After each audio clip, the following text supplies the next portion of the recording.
Hello, it's Ray, your very favorite communication instructor. Well, I'm your only communication instructor, but that makes me your favorite. All right, so I'm going to talk about the introduction and conclusion of your speech. We have another speech coming up, the self introductory speech.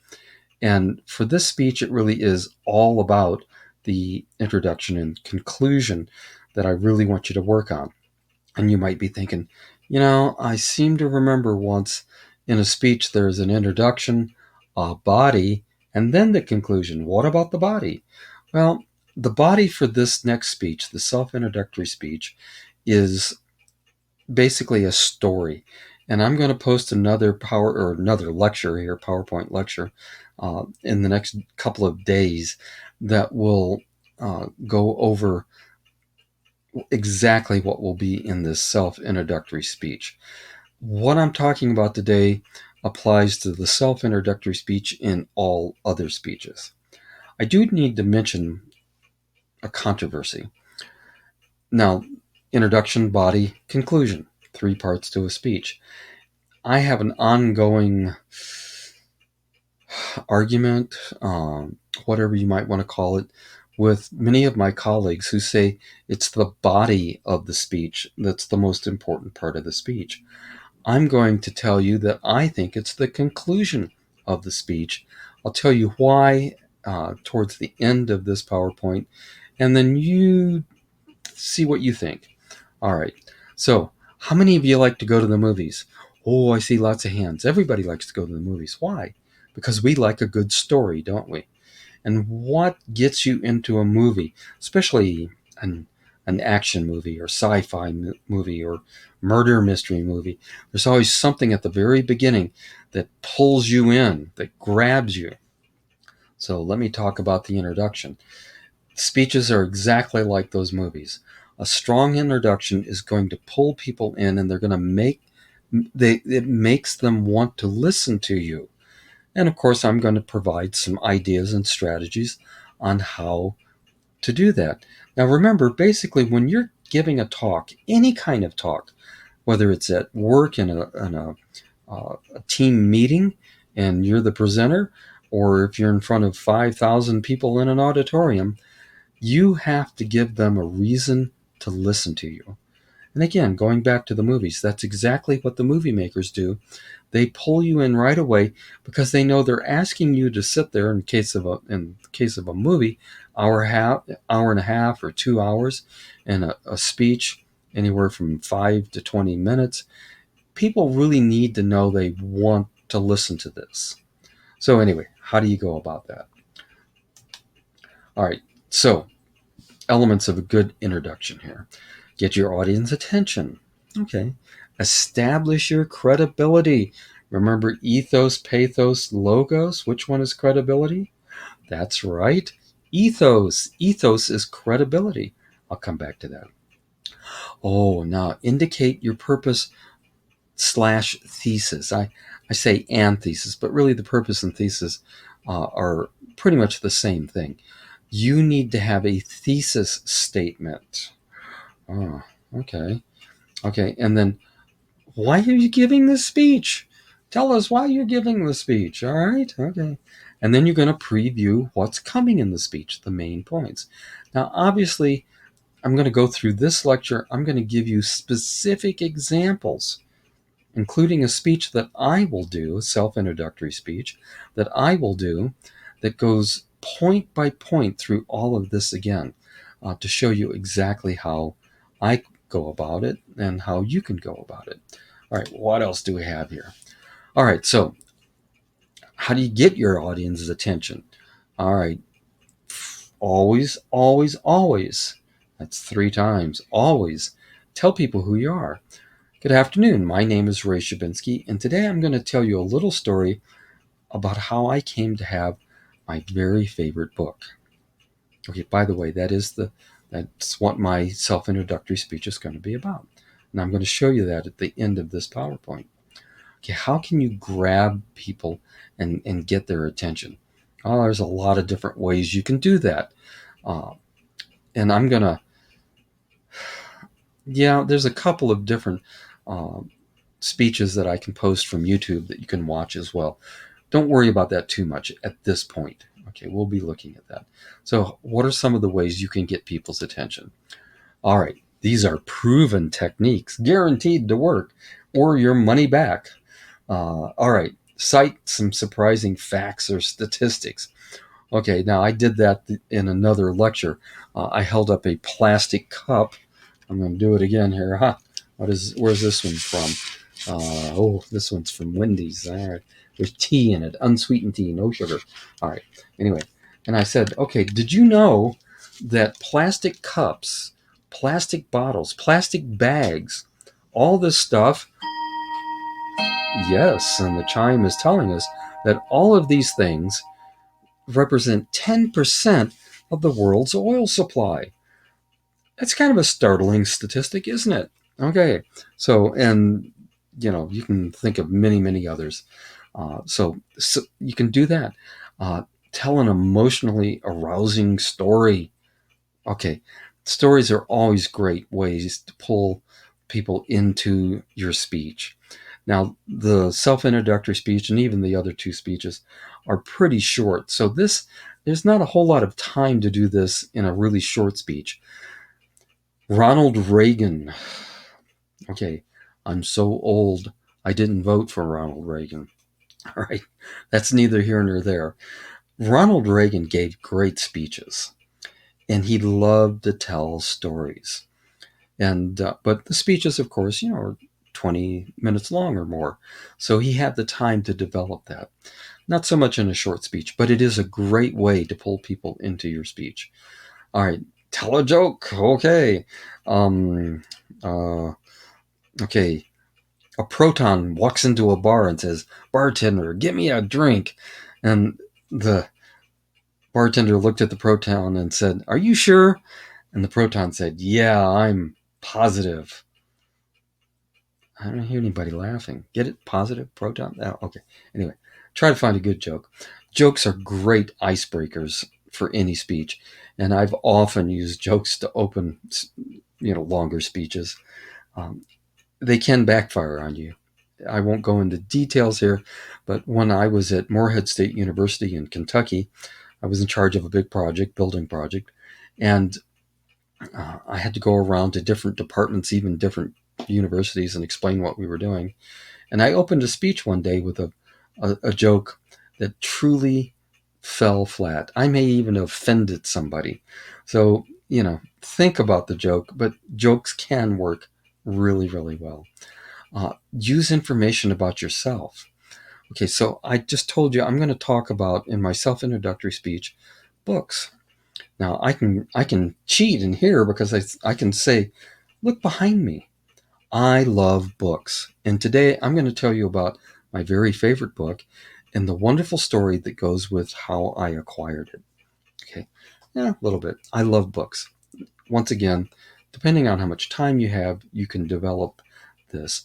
Telling people a little bit about yourself, that's pathos. It develops an emotional connection with your audience. Rhetorical questions. Do you believe in ghosts? I know everyone in this room believes in ghosts. So I just kind of combined these two. I asked a rhetorical question, and then I made a startling statement, didn't I? Well, kind of startling. I just claimed that, and let's pretend we're all in the room together. I just claimed that everyone in the room believes in ghosts. And you might be sitting there thinking, I don't believe in ghosts. What's he talking about? But that works too, doesn't it? So some people in the audience, excuse me, might say, yeah, I believe in ghosts. Others might say, that's not nonsense. I don't believe in ghosts. Either way, I got people's attention, didn't I? So these are all different ways that you can get people's attention. You need to do something. It can be very simple, but you need to do something, a grabber, to pull people into the speech. And again, I'll give you more examples of this as we get into the development of the self-introductory speech. Okay, ethos, credibility. All right, that's a biggie. Uh, Audience listens to credible speakers. All right, credibility can be established through personal experience or citing your research. Okay, like in an informative speech, you might say, I'm doing a presentation on dolphins today. I've always been fascinated by these creatures. Had a chance to swim with the dolphins when I was in Spain, and I've done a great deal of reading and research about them. And let me tell you about that research. Okay, you get my point. I'm kind of going off the rails here a little bit. Let me give one other example though. Okay, credibility. Hello everyone. My name is Ray, and I'm going to talk to you today about my passion for recycling. Now, I carry a little bag around most of the time with notebook and various things in it. The other items that I carry in my little bag are a titanium fork and spoon. And when I go to a fast food place, I say, no plastic, please. I have my own. And you're thinking, Ray, you're nuts. Oh, maybe. I really do carry those around with me. I hate throwing away the plastic. Oh, I just established credibility, didn't I? So if I'm going to talk about my passion for recycling in my self-introductory speech, man, I just did it, didn't I? Created credibility. So credibility is very important. You can't quite see the whole sentence here, uh, but in the self-introductory speech, the very fact that you're talking about yourself, you have built-in credibility for that speech. That's not the case with the informative and persuasive speech, or even at work in a team meeting. You have to give people some reason for them to believe that you know what the heck you're talking about. All right, so credibility, ethos. All right, Winston Churchill. I don't have a cigar. We will fight them on the beaches. We will fight them in the fields. We will never, never surrender. Okay, yeah, I like Winston Churchill. He was an interesting fellow. And he said, and this is a paraphrase, this is not a direct quote. I'll be clear about that because I'm going to talk about quotes and plagiarism and all that at some point. So this isn't exactly, he made a longer statement. I condensed the statement. Basically, Churchill said, when you're giving a speech, you should start your speech and tell them what you're going to tell them about. Don't wait until you're 5 minutes into a speech to let us know what the speech is actually about. You need to tell the audience what you're going to tell them about right away. Today, I'm going to talk about my passion for recycling. There you go. Well, today, you can see behind me all these books, and today I'm going to talk about one particular book that I have and the wonderful memories that I have about the way I came to possess it. All right, I'm telling you what I'm going to tell you about. So you need to do that. Okay, and that's what this is all about, indicating your purpose and thesis. Okay, typically this just is one sentence in a speech like this, just one. In a longer speech, maybe two. Keep it brief. Keep it brief. It typically just requires a very brief statement. Today I'm going to tell you about my favorite book. Okay, I just told you what I'm going to talk about, didn't I? That's what Winston Churchill told me personally. I was alive when he died in 1965. Oh, all right. Anyway, um, tell them what you want them to get out of the speech. Well, in the self-introductory speech, I want you to know the special memories I have in acquiring this book. So just keep it simple, but you still need to do that. Um, the basic ideas that you're conveying and so on. This is all in the thesis statement. And again, there's more in this little bullet point here. It sounds like a lot, but once more, I'll do it one more time. Today, hi, my name is Ray. Let me get right here. Hello, my name is Ray.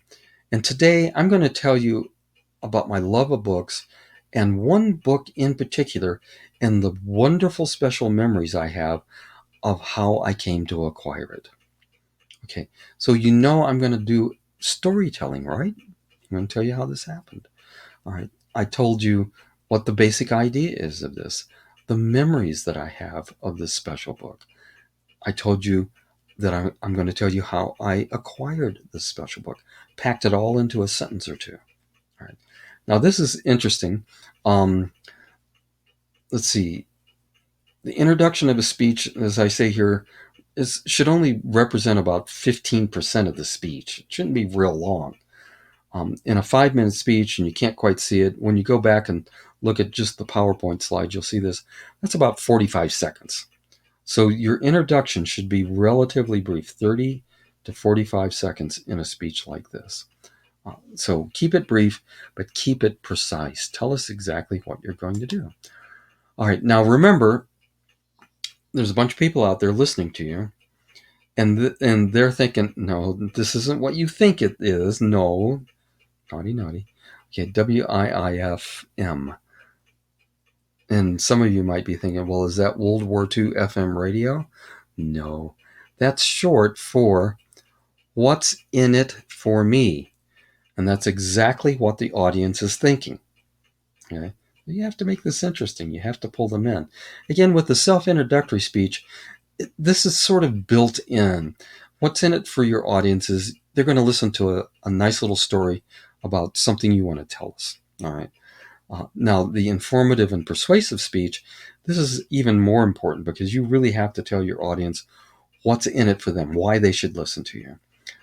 Okay, so that's what the audience is thinking. WIIFM. What's in it for me? You can change this up a little bit for yourself to what's in it for them if you want. So, you have to think about that. You have to build that into your speech. So, it sounds like a lot to get into an introduction. It's really not that hard. And when I do uh, my speech, I think you'll see that, I can get all of this in about 30 seconds. All right. So I say, yes, I do. I say this all the time. My wife is tired of hearing me say this. The ending is the beginning. The ending is the beginning. Let me go back to movies for just a moment. I'm sure all of you have seen movies where the hero, heroine person is just on the verge of being pushed off a cliff or eaten by sharks or whatever. And just before it happens, bam, they cut away and they go back to 3 weeks earlier or some such thing. They start building. So basically they're showing you the ending, kind of, isn't it? To get you excited and interested and pulling you in. But for me, it's even deeper than that. I love reading mystery books. And I've often kind of wanted to try to write a mystery book. I write science articles. I've told you this before. Along with my degree in communications, I also have advanced degrees in science. And that's because I wanted to be a science communicator. Okay. And I still do that. And writing prose, fiction, has never come easy for me. But I do know this about writing anything, whatever it might be, a story, a movie plot, or a speech. If you don't know how you want to end the speech, end the story, you're not going to be able to write it. It just won't happen. You can't just start and just write and hope you figure it out. You have to know, in like with the murder mysteries, who done it, who committed the murder, so that you as the writer can weave the story around the revelation of who committed the murder in this story. In a speech, if you don't know how you want to end the speech, you're going to flounder all over the place during the speech, and you're not even going to really know if you got there. I hope this makes sense. I always suggest that before you start working on your speech, once you've established your whatever your topic is, sit down. Oh yes, pen and paper. Oh my God. Do I have, yes? Look at this. I can prove this that, well, of course you're saying, well, Ray, you're so old. Look, notepad, pen and paper, notes. Hard to see, I know, but you get the point. And when I write an article for Astronomy Magazine, when I used to write planetarium shows, whatever it was I was writing, I always wrote the ending first, or at least drafted it out. Honestly, of course, I change it and massage it and stuff when I get there, but I knew how I wanted to end the story, the article, the planetarium show, whatever it was I might be writing. And as I say here, that conclusion is the roadmap that's going to get you through the rest of the speech. So if you don't have a strong conclusion to begin with, your speech is going to be weak as well. Uh, so it's very, very important that when you sit down to start drafting out, in this case, the self-introductory speech, how does it end? What do you want people to walk away with? What else do I have here? Okay, so in my argument with my colleagues about what's the most important part of the speech, most of them will say the body of the speech.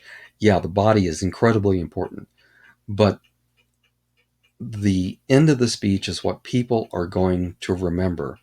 And if you've written out your ending before you even started working on the rest of the speech, I would say it's the conclusion that's the most important part of the speech. So anyway, you get to the conclusion, you're going to review your main points, reinforce the purpose, the thesis, and then provide closure. Oops, let's see here. Okay, there we go. So why? Even in a 5-minute speech, people forgot what you said at the start. I guarantee it. And of course, if it's a longer presentation, you're out of luck. So at the conclusion, you have to basically restate your thesis statement. So today, I told you about my favorite book and how I came to possess it. Okay. Now, there's only really one main point in a self-introductory speech. And again, I'll come back to this. But in the informative and persuasive speech, you'll have 3 main points. So you're going to review those because, again, people forget. Today I told you about. All right. And then you need some kind of clear rephrasing of your thesis statement. Once again, this relates to all types of speeches, not just this upcoming self-introductory speech. And we will develop this more as we go along. So remind your audience why they were listening in the first place, what was important about it, and then provide closure. How do you do that? Well, you can come full circle. Okay, so today I told you I love books, and this is how I came to possess this particular book. All right, so basically I'm coming full circle, coming back to the beginning of what I started talking about. I'm going to develop this idea more specifically for the informative and persuasive speech, but make sure in the self-introductory speech that it just doesn't trail off, that you have some real conclusion to tell the people that the speech is over. And those devices I talked about earlier, pretty much the same thing. You can end with a quote. You can make another dramatic statement. Refer back to what you said at the beginning of the speech, and so on. Reinforce speaker-audience connection. So today I told you my passion for recycling. I want you to share that passion with me. Okay, whatever. All right, so that's a great way to make it work. All right, now I told you that for my self-introductory speech, I'm going to talk about a favorite book of mine. I'm not going to give away all my secrets quite yet. All right, but here's what my introduction looks like. And I'm going to send you the entire outline. Oh, I didn't mention that, did I? Yes, you'll have to create an honest to goodness outline for this speech. Again, it's very basic and easy. This is not like writing a big term paper. All right, so I'm going to have my attention getter. First of all, I'll say, hello, my name is Ray Shabinsky. It's everyone's worst nightmare. Okay, I'm not going to continue on because I want to save it for the speech. That's my attention getter. Everybody has a worst nightmare, don't they? So I'm making this big, broad statement. It's everyone's worst nightmare. Once again, I don't want to give it away, so I'm going to save that, and you'll hear the whole thing when I give the speech. So what is the central idea? What's the credibility of the speech? Okay, so it's everyone's worst nightmare, dot, dot, dot. Right. Today I'm going to talk about my love for books and how I came to possess one special book. And I've got that right here. I'm going to tell you how I got a very special book and why it's important to me. Okay, I wrote that out. I probably won't say it exactly word for word like that, but I'll say something very, very similar today. And then I'm going to make something of a transition statement here. Again, I'll talk more about those. So my story starts on a beautiful spring day. There's my introduction.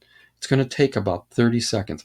I also, in the actual speech, include a quote just so you can see me use an attention getter, a quote, and so on. I tried to get more into it than I probably normally would. So that's going to be my introduction. Nothing, like I said, this isn't like writing a term paper. This is it. All right.